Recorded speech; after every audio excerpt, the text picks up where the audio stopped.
Hi friends, ఎలా ఉన్నారు అందరూ? నేనైతే బాగున్నానండి. మీరు బాగుండాలని కూడా కోరుకుంటున్నాను. అందరికీ తెలుగు వెల్త్ యూట్యూబ్ ఛానల్‌కి స్వాగతం అండి. మీ అందరికీ తెలుసు మన ఛానల్‌లో డబ్బు గురించి మాత్రమే మాట్లాడుకోవడం జరుగుతుంది.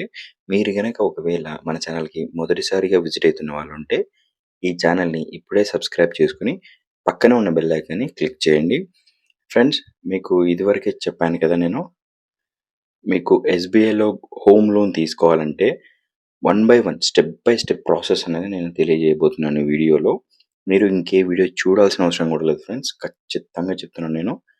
ఏ వీడియోతో పని లేకుండా ఈ ఒక్క వీడియో చూస్తే చాలు. మీకు డాక్యుమెంట్స్ రిక్వైర్డ్ ఏమేమి అవసరమో అండ్ మీకు లోన్ ఎలా ప్రాసెస్ అవుతుందనేది ప్రతి ఒక్కటి నేను స్టెప్ బై స్టెప్ ఈ వీడియోలో ఎక్స్‌ప్లెయిన్ చేయడం జరిగింది. మీరు ఈ వీడియోని ఎక్కడ స్కిప్ చేయకుండా చూడండి.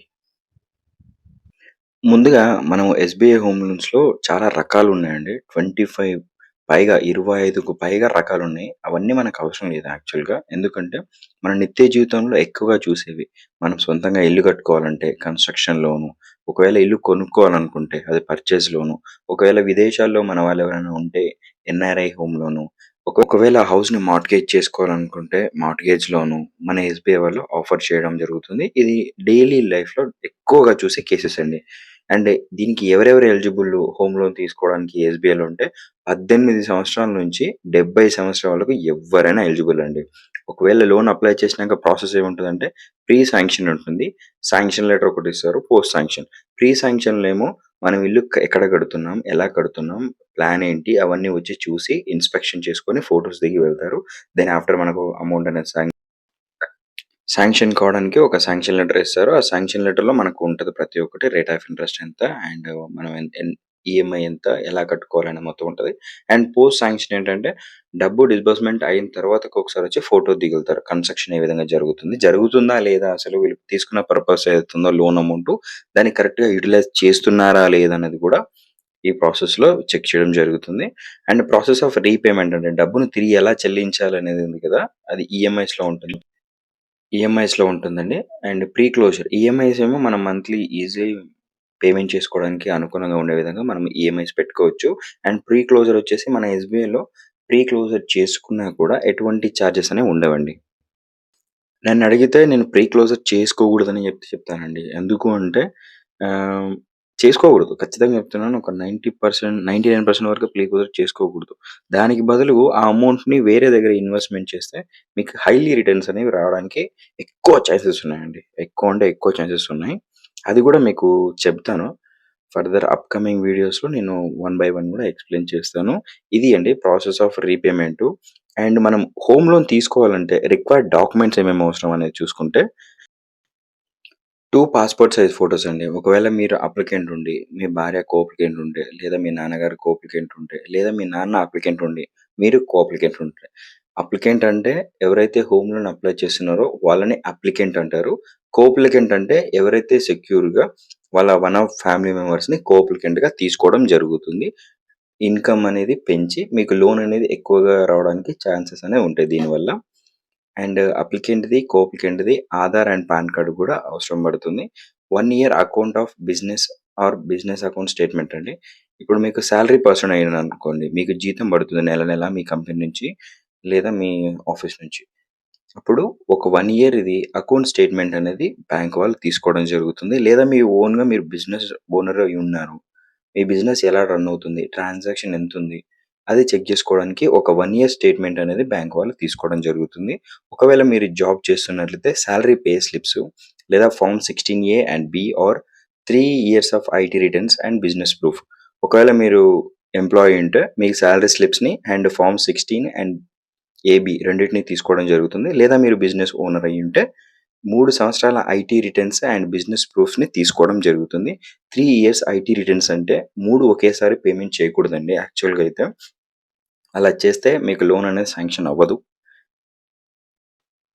3 ఇయర్స్ ఐటీ రిటర్న్స్ అంటే మనకు ఐటీ రిటర్న్స్ ఉంటేనే లోన్ ఇస్తారని చెప్పేసి బయట వెంబడనే వెళ్తారు. వెళ్లి 3 ఇయర్స్ ఐటీ రిటర్న్స్ పేమెంట్ చేస్తారు. పేమెంట్ చేసి డాక్యుమెంట్స్ సబ్మిట్ చేసి మాకు లోన్ కావాలని చెప్పేసి అప్లై చేస్తుంటారు.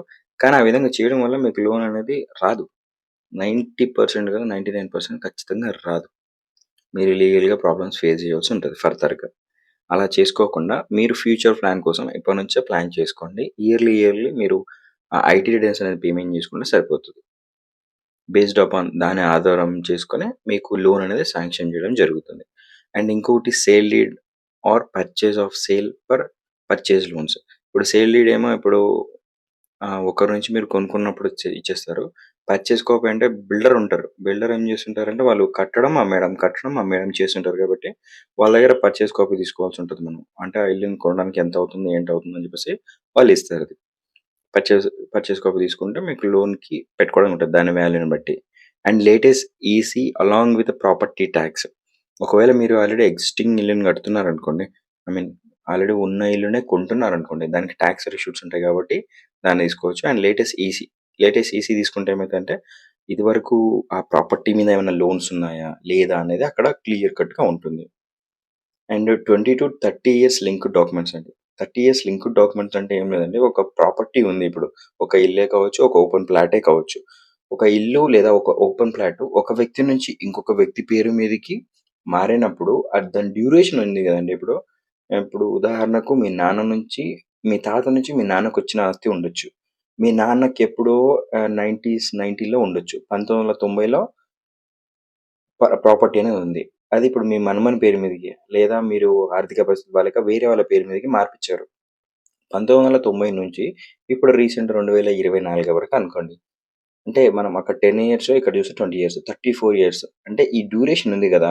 ఒక ప్రాపర్టీ ఒకరి నుంచి ఇంకొకరికి మారుతుంది. అంటే ఒక లింక్ డాక్యుమెంట్ ఆ 30 సంవత్సరాలు గత 30 సంవత్సరాలుగా ఎవరి పేరు మీద నుంచి ఎవరి పేరు మీదకి మారింది అనేది అందులో ఆహ్, క్లియర్‌గా ఉంటుంది. దాన్నే లింక్డ్ డాక్యుమెంట్స్ అని చెప్పేసి అంటారు. And approved plan and construction permission. ఇప్పుడు మనం హౌస్ పర్చేజ్ చేయడానికి గావచ్చు, లేకపోతే కట్టుకోవడానికి గావచ్చు. ఆ ఇల్లు కట్టడానికి అక్కడ మున్సిపల్ లైసెన్సీ ఉండొచ్చు. లేదా గ్రామీణ పంచాయతీ లైసెన్స్ ఉండొచ్చు. అక్కడ గ్రామ పంచాయతీ కావచ్చు, మున్సిపల్ వాళ్ళకి గావచ్చు, పేమెంట్ చేసిన రిసిప్ట్ ఉంటది గదా! ఆ పేమెంట్ చేసిన రిసిప్ట్‌ని బట్టి వాళ్ళు అప్రూవల్ అనేది ఇస్తారు.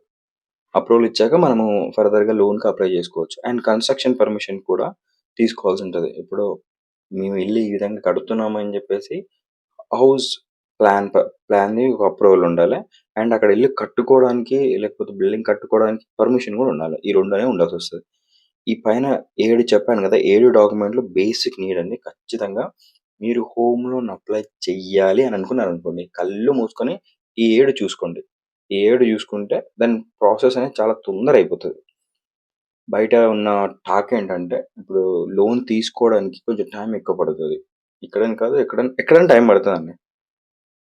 అండ్ ఎక్కడైనా టైం పడతది ఖచ్చితంగా. ఎస్‌బీఐలో లోన్ తీసుకుంటే మీకొచ్చే బెనిఫిట్స్ ఏంటంటే, రేట్ ఆఫ్ ఇంట్రెస్ట్ తక్కువగా ఉంటుంది. అండ్ ప్రాసెసింగ్ ఫీజ్ వేవర్ ఉంటుంది. చాలా కేసెస్‌లో మంచి బెనిఫిట్స్ అనేవి ఎక్కువగా ఉంటాయండి ఎస్‌బీఐలో లోన్ తీసుకోవడం వల్ల. ఎందుకంటే గవర్నమెంట్ బ్యాంక్ కాబట్టి. రిమైన్ బ్యాంక్‌లో కూడా ఉంటది కాదనట్లేదు. కానీ ఎస్‌బీఐలో ఉన్న బెనిఫిట్స్ అయితే వేరే వాటి దాంట్లో లేదు. ఒకవేళ ఉన్నా వాటికి రేట్ ఆఫ్ ఇంట్రెస్ట్ అనేది ఎక్కువగా ఉంది. ఈ పైన 7 డాక్యుమెంట్‌లతో మీరు కళ్ళు మూసుకొని ఫిక్స్ అయిపోవచ్చండి. ఈ డాక్యుమెంట్స్ ఉంటేనే మాకు హోమ్ లోన్ అనేది వస్తది అన్నట్టుగా. ఇప్పుడు చెప్పిన డాక్యుమెంట్‌లతో పాటు మనం ఇంకా 2 చేయాల్సి ఉంటదండి. ఏంటంటే ప్రాపర్టీ వాల్యుయేషన్ రిపోర్ట్ ఒకటుంటదండి. వాల్యుయేషన్ రిపోర్ట్ ఒకటుంటది. అండ్ లీగల్‌గా ఒకటి తీసుకోవాల్సుంటది. లీగల్ ఒపీనియన్ తీసుకొని లీగలైజ్ చేయడం అని చెప్పేసి అంటారు. ఈ 2 డాక్యుమెంట్‌లు అడిషనల్‌గా ఉంటాయి. అది కూడా మీరు లోన్ ప్రాసెసింగ్ పెట్టినాంక అది చేసేస్తారు. హోమ్ లోన్ ఎగ్జిక్యూటివ్స్ ఉంటారు. ఎగ్జిక్యూటివ్స్ దాన్ని మీ తరపున చేసిస్తారు. దానికి హోమ్ లోన్ ఎగ్జిక్యూటివ్స్ ఎటువంటి చార్జ్ చేయరు. లాయర్ గాని అండ్ ఇంజినీర్ గాని వీళ్ళిద్దరు చార్జ్ చేసుకుంటారు. ఆ చార్జ్ మీరు పేమెంట్ చేసుకోవాల్సుంటది. ఈ 7 డాక్యుమెంట్స్ ఆ 2 కలుపుకున్నాక మొత్తం 9 డాక్యుమెంట్స్ అవుతది గదా! దెన్ 10 వచ్చేసి మీకు శాంక్షన్ లెటర్ వస్తది. శాంక్షన్ లెటర్ వచ్చినాక మీకు లోన్ అమౌంట్ ఎంతైతే ఉందో, ఆ లోన్ అమౌంట్‌కి కొంచెం చార్జ్ అనేది కట్ అవుతది. గవర్నమెంట్ నుంచి కట్టే చార్జ్ అది. దానికి గవర్నమెంట్ కడతారు. గవర్నమెంట్‌కి కట్టేది ఉంటది కాబట్టి, గవర్నమెంట్ చార్జ్ ఒకటి కట్టాల్సుంటది. ఇదైతే ప్రతి దానికి రిక్వైర్మెంట్. ఒకవేళ లేదు మీకు వేరే బ్రాంచెస్‌లో, వేరే బ్యాంకుల్లో లోన్ ఉంది. ఎస్‌బీఐలో రేట్ ఆఫ్ ఇంట్రెస్ట్ తక్కువగా ఉంది. సో, నేను దీనికి మార్చుకోవాలనుకుంటున్నానంటే, ఒక సంవత్సరం పాటు కట్టాల్సుంటది ఎక్కడైనా సరే ఫస్టు. ఆ సంవత్సరం తర్వాతకు మీ లోన్ అమౌంట్ ఎంతైతే ఉందో, లోన్ అమౌంట్‌తో పాటు ఒక లెటర్ తీసుకోవాల్సుంటది. Sanction letter from previous bank ఉంది గదా! ప్రీవియస్ బ్యాంక్ నుంచి ఒక శాంక్షన్ లెటర్ తీసుకోవాల్సుంటది. And list of original documents held by previous bank. ఇప్పుడు మనము వేరే బ్యాంక్‌లో లోన్ తీసుకున్నప్పుడు అక్కడ పెట్టుంటాం. మనం కొన్ని డాక్యుమెంట్స్ అన్నీ పెట్టుంటాము. ఆ డాక్యుమెంట్స్ అన్ని ఒరిజినల్ తీసుకురావాల్సుంటది. 1 year loan statement for previous bank. 1 year loan statement ఎందుకు అడుగుతారంటే, మీరు గత సంవత్సర కాలంలో ఈఎంఐస్ అని ఏ విధంగా పేమెంట్ చేశారు? ప్రాపర్‌గా చేశారా? లేదా? ఒకవేళ మీకు లోన్ ఇస్తే, ఆ లోన్ రికవర్ అవుతుందా? లేదా? అని చూడడానికి ఇది. 1 year loan statement for previous bank. Outstanding letter from previous bank. ఇప్పుడు మీకు వేరే బ్యాంక్‌లో ఉందనుకోండి. వేరే బ్యాంక్‌లో లోన్ ఉన్నప్పుడు ఎంత ఔట్‌స్టాండింగ్ ఉందో చూసి, దాన్ని బట్టి మీ మీ ఇంటి వాల్యుయేషన్ బట్టి దాని మీద లోన్ అనేది ఇవ్వడం జరుగుతుంది. ఇప్పుడు చూసారు కదా! Document required for home loan ఏమో ఏ ఏరు డాక్యుమెంట్లు అవసరము. ఏరు డాక్యుమెంట్లు సబ్మిట్ చేశాక మీకు ఆ 2 legal and engineering valuations report అనేది రెడీ చేస్తారు. దెన్ ఇంకా వేరే బ్రాంచెస్ నుంచి, వేరే బ్యాంకుల నుంచి లేదా ప్రైవేట్ సంస్థల నుంచి మీరు ఎస్‌బీఐకి మీరు హోమ్ లోన్ స్విచ్ చేసుకోవాలనుకుంటే కింద చెప్పిన 4 డాక్యుమెంట్స్ అనేవి అవసరం పడతాయి. 4 డాక్యుమెంట్‌లు పైన ఉన్న డాక్యుమెంట్‌లు. ఎందుకంటే పైన ఆల్రెడీ హోమ్ లోన్ తీసుకోవడానికి కావాల్సిన డాక్యుమెంట్‌లన్నీ వాళ్ళు చెక్ చేసింటారు ఇదివరకే. ఏదైతే బ్యాంక్ ఉందో, లేదంటే ప్రైవేట్ సంస్థ ఉందో, మీకు ఫైనాన్స్ ఇచ్చిన వాళ్ళు చెక్ చేసుంటారు. కాబట్టి కింద 4 డాక్యుమెంట్స్ ఇస్తే సరిపోతుంది. నేనైతే ఖచ్చితంగా అనుకుంటున్నాను, నమ్ముతున్నాను నేను. మీకు కావాల్సిన వివరాలనే ఇచ్చాను. వీడియో చేయడం కొంచెం టైం పట్టింది, లేట్ అయింది. ఎందుకంటే మీకు హోమ్ లోన్ చాలా మందికి కల. ఇల్లు కొనుక్కోవాలి, ఇల్లు కట్టుకోవాలనేది కల. ఆ కలని నెరవేర్చుకునే క్రమంలో మీరు గజిబిజి కాకూడదు. అంటే మీరు ఏం చేయాలో, ఎలా చేయాలో అర్థం కాకుండా ఉండడం నేను చూస్తూ ఉండలేను అలా. కాబట్టి నేనేం చేశానంటే, హోమ్ లోన్ ఎగ్జిక్యూటివ్స్ వాళ్ళతోని అడిగాను. ఒక్కొక్కరిని ఒక్కొక్క బ్రాంచ్‌ని వెలివేలే ఈ తదితర వేరే అన్ని ప్రైవేట్ సంస్థలను గూడా నేను దాదాపు అన్నిటిని కలిసాను. కలిసేసి రిక్వైర్డ్ డాక్యుమెంట్స్ ఏమున్నాయని జెప్పేసి కనుక్కున్నాను. 99% ఇవే డాక్యుమెంట్స్ రిక్వైర్డ్. ప్రతి బ్యాంక్‌లో ఇవే రిక్వైర్మెంట్. ఇంకా ప్రైవేట్ సంస్థల్లో అయితే ఇన్ని అని ఉండనే ఉండవు. ఎందుకంటే అక్కడ రేట్ ఆఫ్ ఇంట్రెస్ట్ ఎక్కువుంటది. వాళ్ళకి లోన్ ఇవ్వడమే కావాల్సింది. రేట్ ఆఫ్ ఇంట్రెస్ట్ ఎక్కువుంటది కాబట్టి ప్రైవేట్ సంస్థల్లో ఇన్ని డాక్యుమెంట్స్ అవసరం కూడా లేదు. మంచి రెప్యూటెడ్ బ్యాంక్‌లో తీసుకోవాలి అనుకుంటే మాత్రం ఇవి ఖచ్చితంగా అవసరం. ఇవి ఉంటే మీకేమవుతదంటే చాలా అంటే చాలా బెనిఫిట్ అవుతది. రేట్ ఆఫ్ ఇంట్రెస్ట్ చాలా తక్కువ పడతది. బయట తీసుకుంటే చాలా ఎక్కువ పడతది. రేట్ ఆఫ్ ఇంట్రెస్ట్ అనేది ఎక్కువ పడతది. Okay friends. ఐ హోప్ నేను మీకు ఇన్ఫర్మేషన్ అనేది క్లి క్లియర్‌గా ఇచ్చానని చెప్పేసి నేను నమ్ముతున్నాను. ఒకవేళ మీకు ఈ వీడియో నచ్చినట్లయితే, నేను పెట్టిన ఎఫర్ట్ మీకు నచ్చినట్లయితే, మీకు ఉపయోగపడిందనుకుంటే ఈ వీడియోని ఒక చిన్న లైక్ చేయండి. షేర్ చేయండి ఫ్రెండ్స్. ఇది ఖచ్చితంగా షేర్ చేయండి. ఎవరికైతే అవసరం పడుతుందనుకుంటున్నారో వాళ్ళకి మాత్రమే షేర్ చేయండి. Thank you.